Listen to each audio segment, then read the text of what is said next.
Hi guys, my name is Meads. Welcome to my channel. It's been a while. I took a break, a long hiatus. But hopefully I can get myself back to the normal schedule of reviewing things, but we'll see how this goes. As I mentioned before in my previous videos, I got burned out for doing toy reviews. It does take up quite a bit of time from my schedule, and just finding the right time to do it is a bit challenging, especially with my work schedule. Today is Monday. It's my normal day off. I'm doing this at around 6 o'clock, or actually close to 7 p.m. And it's great. I'm quite wide awake, and I don't feel stressed doing this. And otherwise, I work swing shift from 3 to 11 p.m. around that time frame. Actually, I have to be at work at 2. But I only have time in the morning, and when I wake up, I make my coffee, and sometimes I'm still partially awake, and trying to do a review in the morning is tough. Not to mention, it takes somewhere from half an hour to several hours depending on what I'm reviewing. If it's something that requires transformation, all that's good stuff, yeah, that takes a while. But for something like a simple figure, it's easy. But it depends.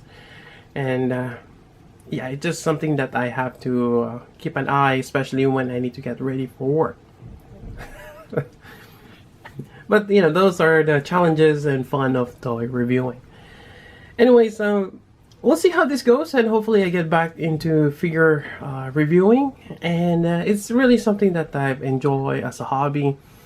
But definitely I need to really reassess my collecting habits. I've been really burned out for buying a lot of figures lately. There's a lot that came out, really awesome ones, but I need to watch out for collecting sets, and that's what happened with me with SH Figure Arts Star Wars figures. When the hype was crazy, I look at my collection like, wow, that's a lot of Star Wars figures.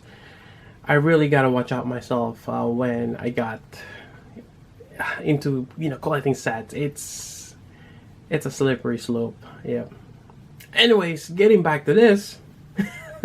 Soul of Chogokin full action Voltes 5. Now, when this first was announced, it was quite interesting because, for one, it's Soul of Chogokin. It's one of the flagship of Bandai.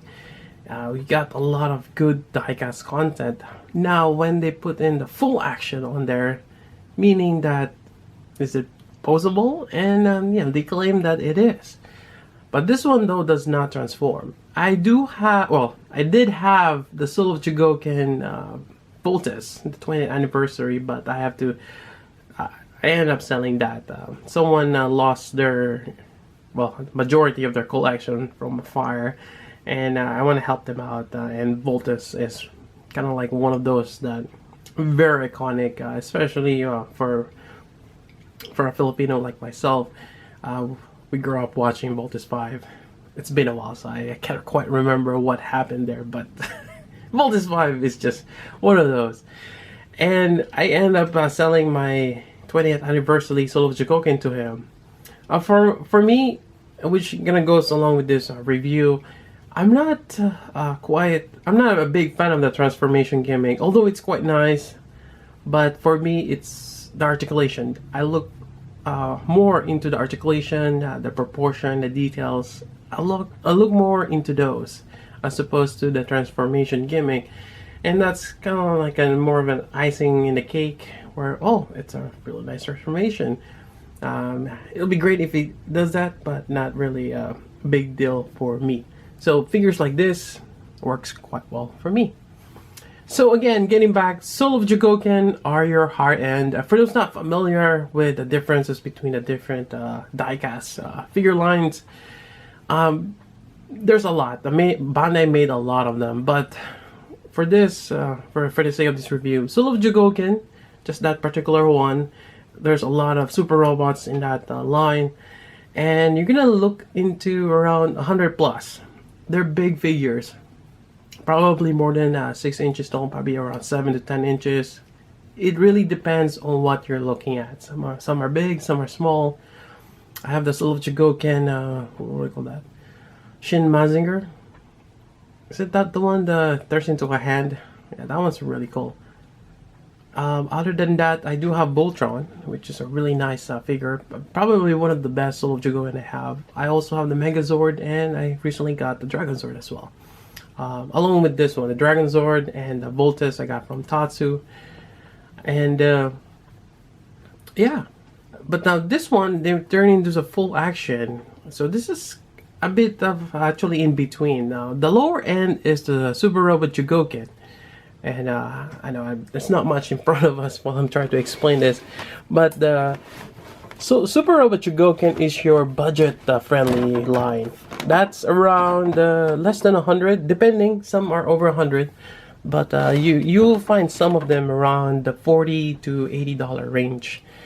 And those are about or less than 7 inches. Again, there are some that are bigger, but they're typically your smaller scale. They still have die-cast parts on them. You got that nice heft, but definitely a lot cheaper.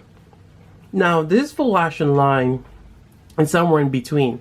Now, if I'm comparing this with model kits, I would say between a master grade and a high grade, that's your Soul of Chogokin to your Super Robot Chogokin, this is your real grade.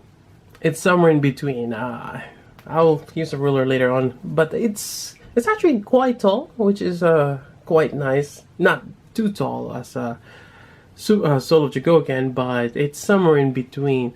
And the details are there, really nice. You can see a lot of accessories from the back here.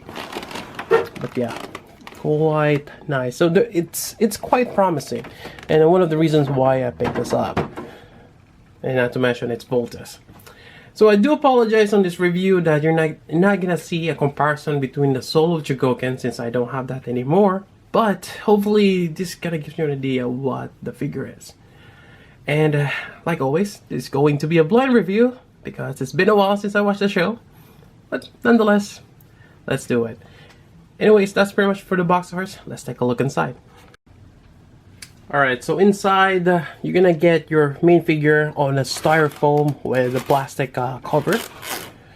Then you have your typical accessory case here, just with plastic. Then you're gonna get your booklet instruction. Unfortunately, it's not colored. It's really basic. Oh wait, I haven't even opened this one here. Although a lot of the parts is kind of like self-explanatory, but let's take a look inside. All right, so what do we have in this instruction here? All right, warning, may rub off. Yeah, but gotta be careful, die-cast pieces. And this is actually quite interesting with this one here on how the arm, and I'll explain that in a bit. And then the locking mechanism, articulation, gimmicks, what you can do, and that's it. It's a very simple instruction booklet for that. Quite interesting. All right, then I'm gonna go ahead and start with this. Then we'll go over the accessories in a bit. Here we go, a side-by-side comparison with a Robot Spirits Gundam Mark II. You can see the size difference between them. I know it's not a good reference since I should be comparing this with a Super Robot Chogokin or a Soul of Chogokin, but I don't have one in display near me. It's somewhere in my collection. But I always have this one. It's a good reference too, since I'm hoping a lot of you collect Robot Spirits. One way or another, you probably have one. It's a really nice Gundam figure line. Alright, so Gundam Mark II right here. Now in terms of height, I measured here is my ruler here, and it's about 7¼ inch for Voltus. Now for your Robot Spirits, it's about 4½ inches up to the head, and about 5 up to the hilts here, or the beam saber hilts. So about 5 inches, I would say. So it is quite a bit of the difference in height. Now let's go also with weight. And I have a little digital scale. Yeah, looking for the right term, scale. Alright, so let's see how heavy this thing is. It's about 281 grams, 281.4 grams, and that is about 9.93 ounces, almost 10 ounces. So that is quite hefty. Not sure if that correlates to anything, but I figured, you know, why not? I'll do some weights, measurements. But definitely, you get some heft to it. You know, 10 ounces of Chogokin in plastic. Gotta love that, right? Now, going over details and articulation, the first thing I've noticed on this figure is the seam line on the shoulder. And that seems unsightly to me. I was wondering why they did that, and something tells me it's because of this, well, a hinge joint right there. But they could have made this a solid piece. Yeah, it's a bit unsightly having that. Then again, I can't remember how the model is for this figure. But yeah, that's something that could have been done a little better. I've also seen this thing on the bottom here. It looks like nub marks. Yep. I don't think there are scratches because they're one on each side of this seam here. And yeah, there's like two pieces in there. So that's another thing I've noticed. Paint app though is quite nice. You got this nice metallic silver here. I have not scratched it yet. But there is a tendency when you do up crunches. So I'm kind of careful about doing that. I mean, this thing is all plastic, but it does feel like it looks like metal because of the paint, but shoulder armor is plastic, including here. But you have a die-cast joint system, which is quite nice, even in there. But the socket is plastic. Then on the back side here, this is plastic. I cannot tell if that's die-cast. The head is plastic. There's probably a cut sheet somewhere out there telling you what the die-cast pieces are. I'm just using the touch method. You got die-cast joints right there in the waist and the sole here. Well, a little bit. I mean, there is more heft on the lower leg here, but I would assume it's probably inside the die-cast, not so much for the outside.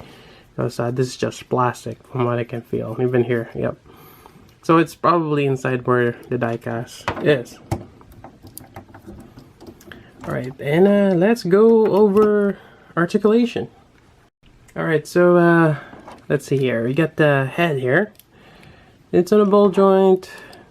And it's only on the base of the head. I'm trying to move the neck. It doesn't allow me to turn that.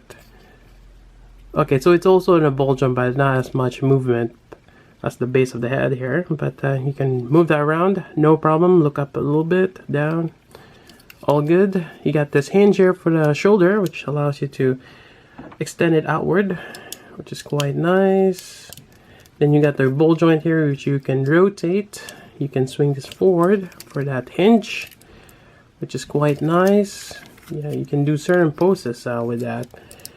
Being able to just reach your outer shoulder.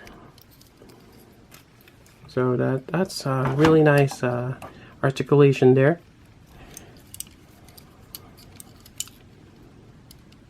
Then you got your bicep swivel, your elbow bend, and you gotta love that really stiff die-cast joint.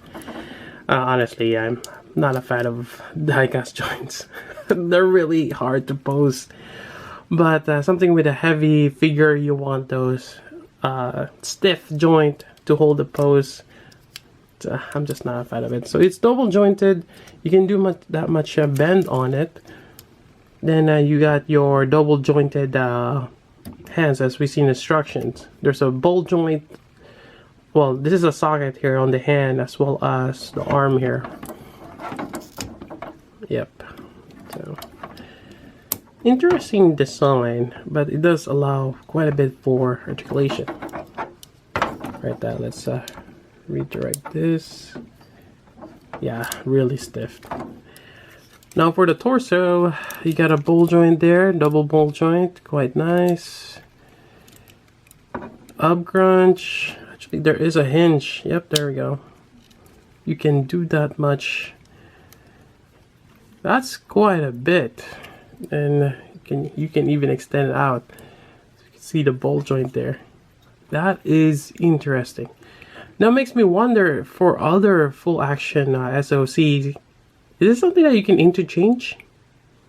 I mean, those sockets, if they made that uniform, yeah, for the following, that is gonna be cool. But definitely that you're being able to do that pose, you know, disregarding that there's a big gap on the back, but certain poses when you're posing this, that helps a lot, and I like that. That's really nice. And it's a hinge, combination of a hinge and well, there's two hinges actually and a ball joint, so that is really nice.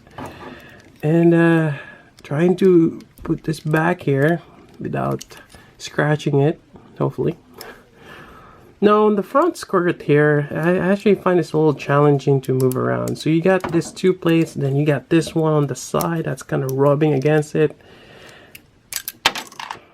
There we go. That solved the problem.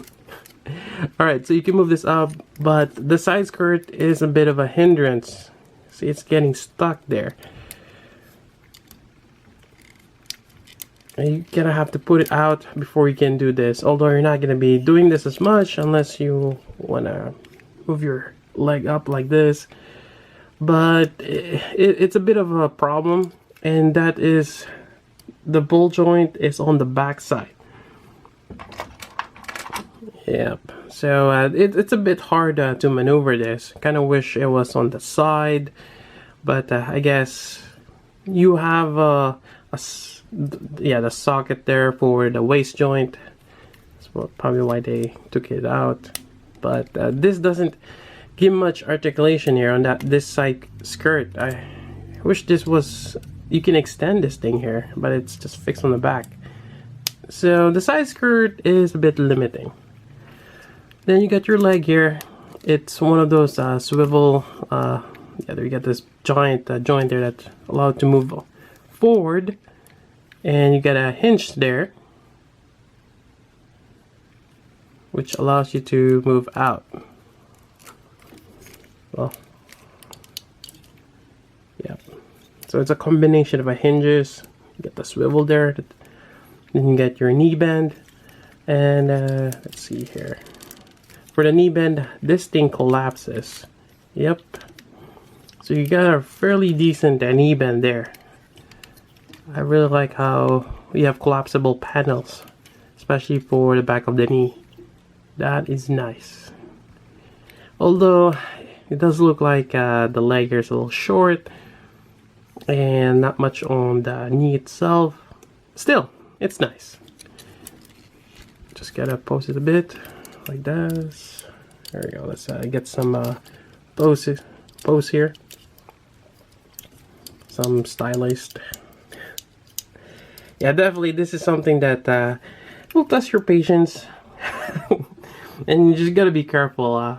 It's kind of hard to demonstrate behind the camera, but I'll do some poses in a bit.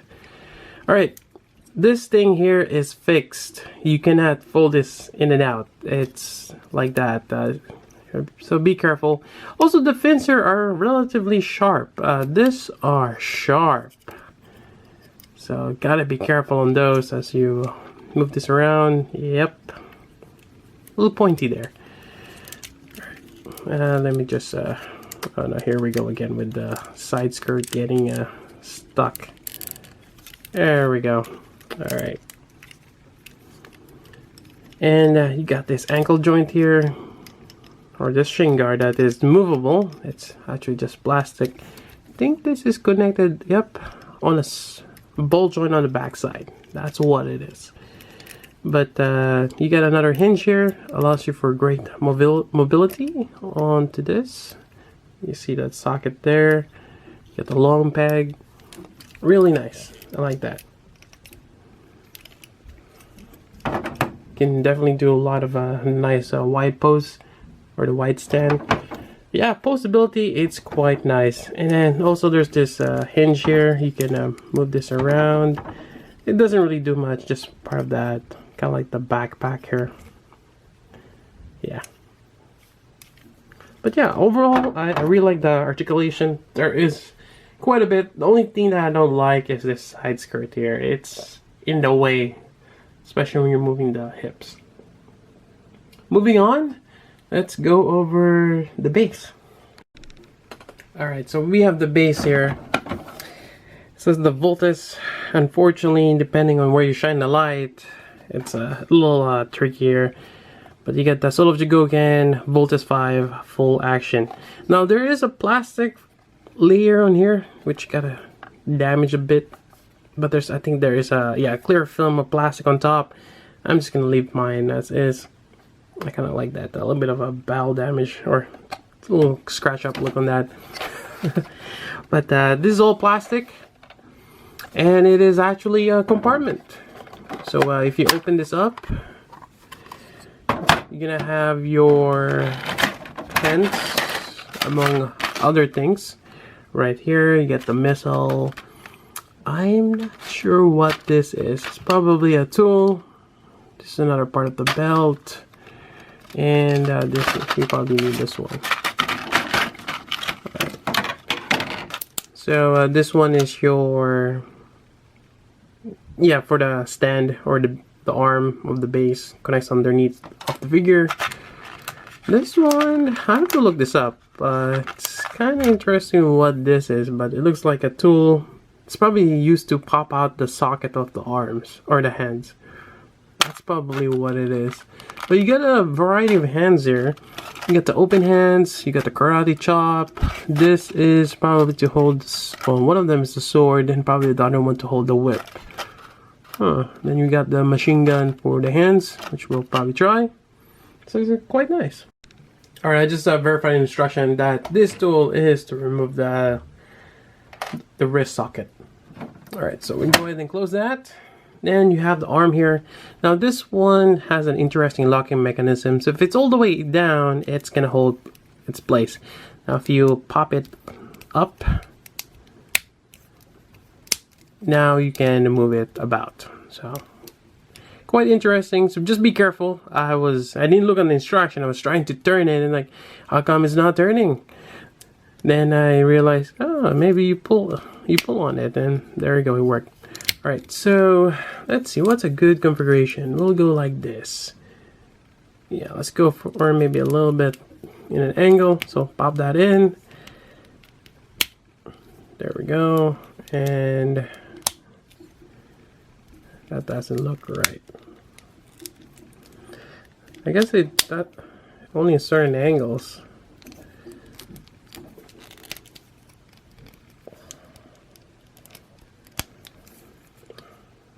That's not good. I want it to be a little higher. I guess you're limited on what you can. May have to turn this one a little bit. Yeah, that doesn't look right. Anyways, we'll go with that. I guess it is a bit limited on the angle that you can turn them.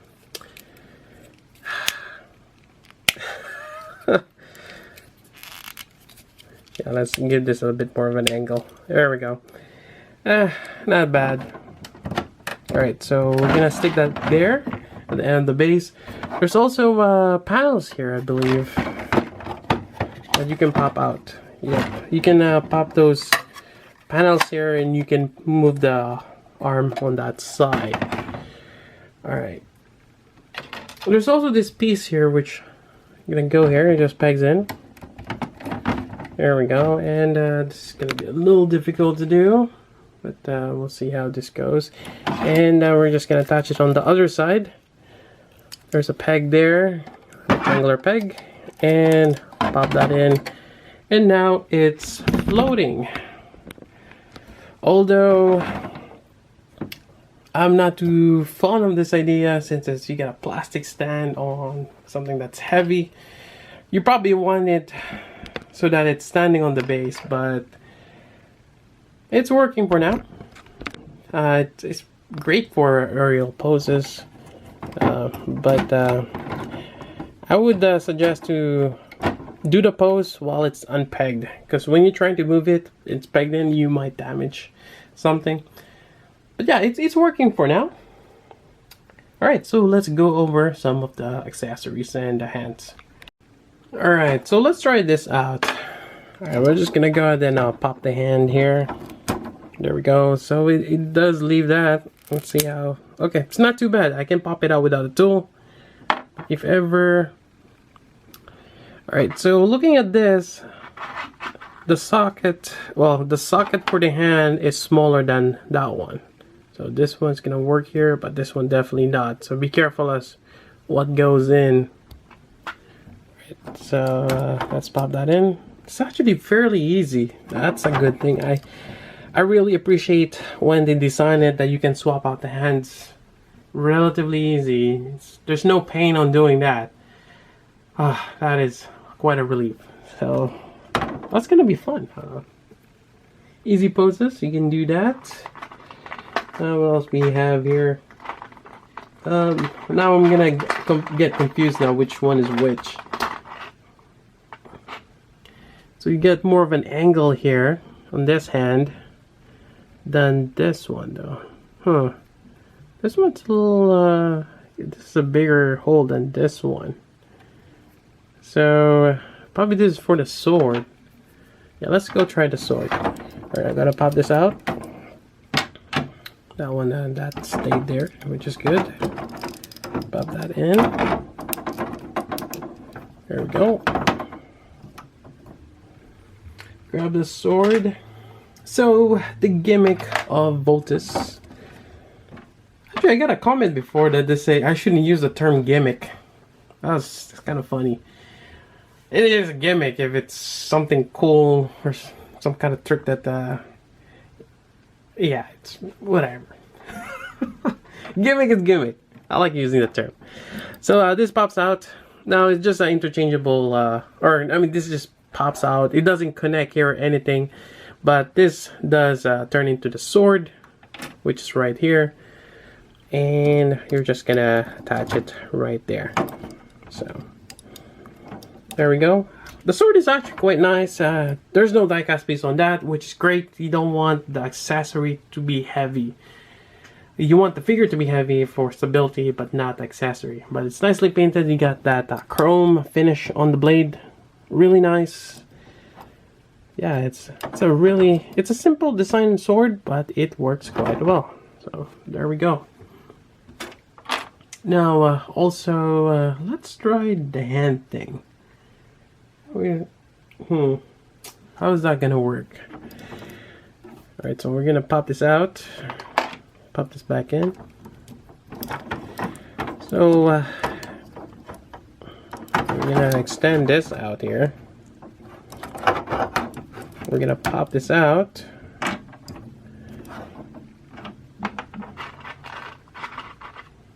So we have this. So I guess it's just gonna go directly to that, and we're just gonna have the closed fist attached here. Yeah, basically in the show, it just yeah, the wrist or the hand goes down, and this thing just kind of pops out from here. And okay, there we go. So that works out, and let's see. Can hold it, and he does quite well. That is cool. Now there is a hollow part here, and you can probably stick an effect part there, like a muzzle fire, but that is nice. I like that. It works quite well. And there's only one. You could probably do the same thing on the other hand, but you only have that one accessory for the, I guess, the forearm barrel gun or something. On the other hand, you also have rockets. I mean, the instruction is kind of interesting as I look here, because this one, okay, so it's coming from the same forearm, which makes you wonder how does that even work? You also have this. You get a pair of that, one on each. Yeah, but This is the part that I don't get. Alright, so you have this thing here. That's good enough. Coming out of your forearm. But how is that going to fit with this? Then again, it's really difficult to make sense out of fictional robots. But there you go. You can shoot missiles, you can have a gun on your forearm. Magic. Alright, the next accessory is quite interesting because it's this thing here. It's like a harpoon kind of deal with a chain, and this one goes here. So hopefully the chain doesn't snap off, because that socket might be holding it fairly well. But there we go, and you got this thing going to the enemy. Now there is also a gimmick that you can pop this out, remove the extension, and just connect it like this. Interesting. So you have that thing also, but unfortunately I guess you can use the stand, but you might have to use a Tamashi stand, or just have this thing wrap on around the opponent. Yeah, it's a gimmick. And you have this one too, so you got a pair of that. Quite nice. Alright, so let's see how well this pops out. Okay, no problem there. Then I think lastly, the fun one, the fun accessory that he has, it's the top, the spinning top that comes out of his belt. Alright, actually this one got stuck now, so let's see how well this thing works. So I'm just gonna shimmy this in. There we go, popped out easily, although I'm kind of curious how the paint is. It didn't damage it this time, but yeah, the tool works. Alright, I'm not too familiar with this, but this is kind of like the belt opening up and you have this. But I'm not sure what you can attach that. Let's see how well this is gonna be. So let's see if I can pop this out here. It's not even possible. Alright, so let's open that up.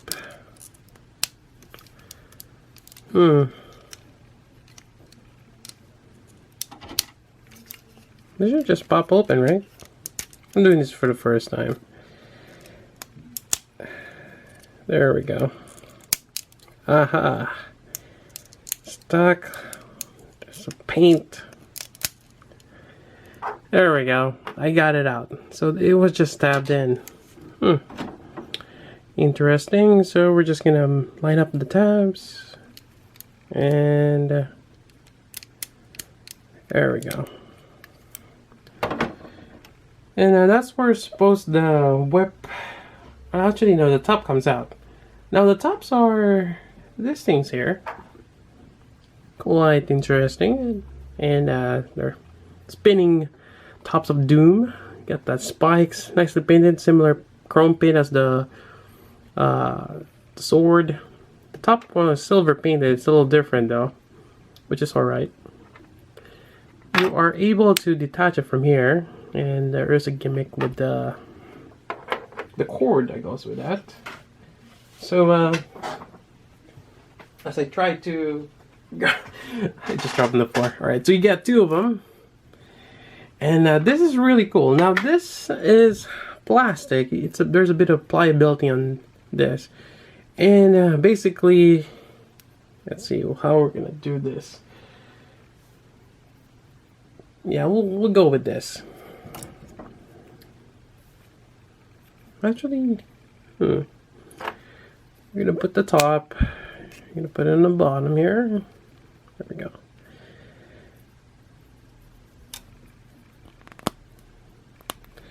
I've actually learned how to spin a top with a cord. We call it trompo. But it does require quite a bit of a skill to do this. It's not easy. Alright, so I'm gonna go do this and have him hold it that way. Then we have the other one. Yeah, it's a skill involved toy. But once I've eventually learned how to do it, it's actually quite fun. I guess you can go either way. So really, I do want to have it on top. There we go. So we're gonna have it there and here.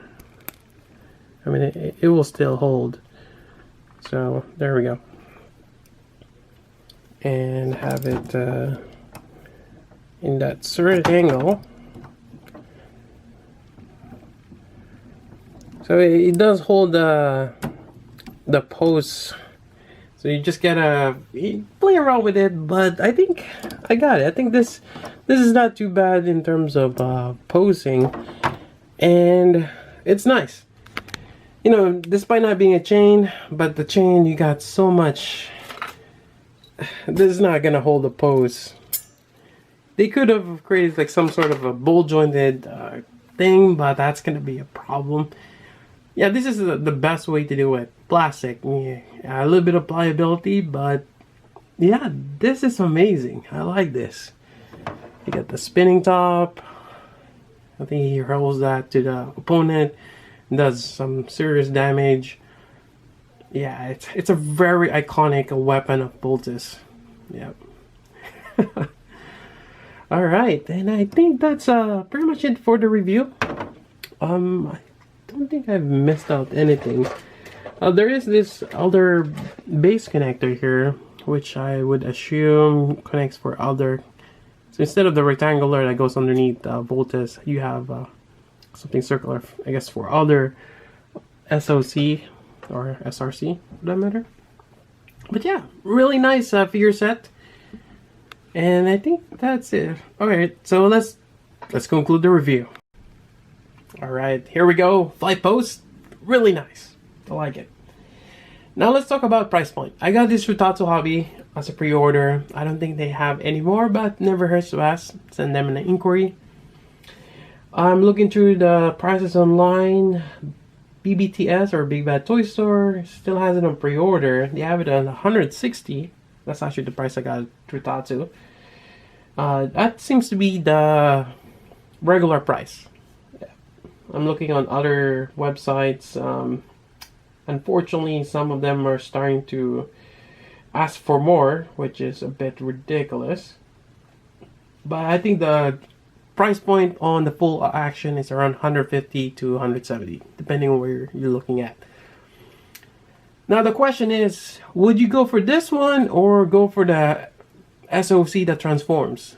Now, given that we're just talking about the retail price as they came out, I think the Soul of Chogokin is around 200, and you're looking at something that's around 160. It's really close, and that one has a transformation gimmick.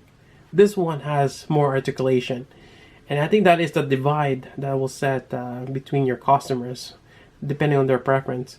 I, for one, prefer the articulation more so than transformation. This works really well for me, and I'm hoping this line continues on.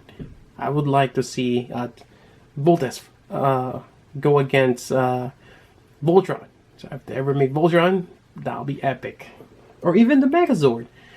Would be nice to see a full action Megazord, because for the most part, I remember the Megazord I had when I was a kid, and even the Soul of Chogokin Megazord right now with the Dragon Zord, it's a brick. So having something that's posable will be nice. Yeah, so even if it doesn't transform, it has the accessories, the gimmicks, the posability. I think it's well worth it for me. But again, you're looking at a very close price point, and that will really, it's a divide between your customers. But yeah. Anyways, I think that's pretty much it for the review. Hope you guys like it, and hopefully I can create more reviews on a regular basis, but we'll see how that goes. Sometimes it's tough at work. By the time you get home, you're just tired. Been watching Netflix quite a bit. That's probably another reason why I'm not been doing much reviews. And I've been watching the Voltron series, the Netflix Voltron, which is really good. Although, just a heads up, if you're ever getting into that series, there is a couple kind of like dry episodes, kind of slow. So don't watch it if you're ever tired, which has happened to me a couple times. I just like doze off. I just rewatch them when I feel more refreshed, maybe after a shower, after a coffee. Yeah. Anyways, that's about it. If you got any questions, let me know through the comments below or send me a message through Facebook. The messaging system doesn't work in YouTube anymore, but I have my Facebook page, or you can send me a message on Instagram. I can see those notifications. And that's about it. So until then, this is Meads. Thanks for watching.